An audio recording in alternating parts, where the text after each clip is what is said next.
All right, today's warm-up, starting with number 1. We're going to solve this. First, I'm going to identify these terms here. Before that, I'm actually going to do the distributive property. 1/3. So distribute 1/3 to x. We have 1/3 x. Distribute the 1/3 to negative 15. We have negative 15 over 3, which can actually be written into negative 5. Bring everything else down.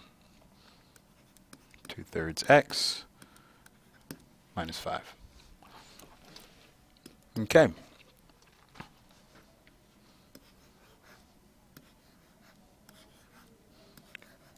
going to subtract positive 1/3 x. Subtract 1/3 x. It's going to give us 1/3 x minus 5 equals negative 5. I'm going to add 5 to both sides. We have 1/3 x equals 0. Divide by 1/3. Divide by 1/3. Anything 0 divided by anything is going to be 0. Number 2, create a function that represents the following. I'm going to create a function. So our linear function is y equals mx plus b.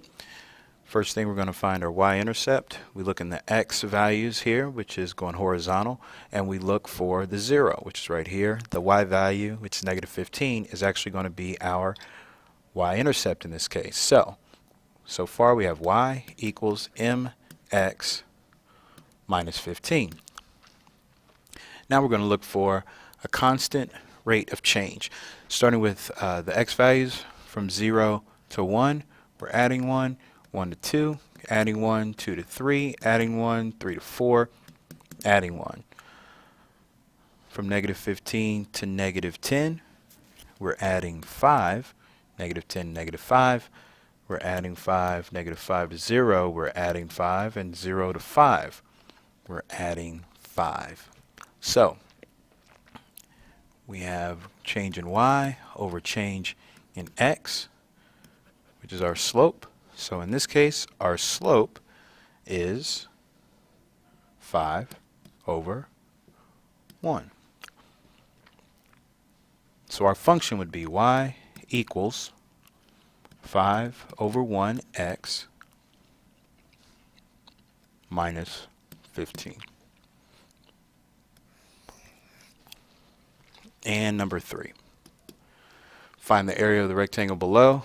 We look at this. This is telling us the Pythagorean theorem would be the best way to solve this. A squared plus b squared equals c squared. In this case, we have this part of our triangle, which could be our b. We have this part of our triangle, which, because it's across from the right angle, would be our c. And this could be our a. So if we rewrote this, we're looking at a squared plus 12 squared equals 13 squared. So a squared plus 144 equals 169. We're going to subtract 144 from both sides. We have a squared equals 25. So in this case, what we're actually going to do, we're going to take the square root of a squared and also 25. That gives us a equals 5.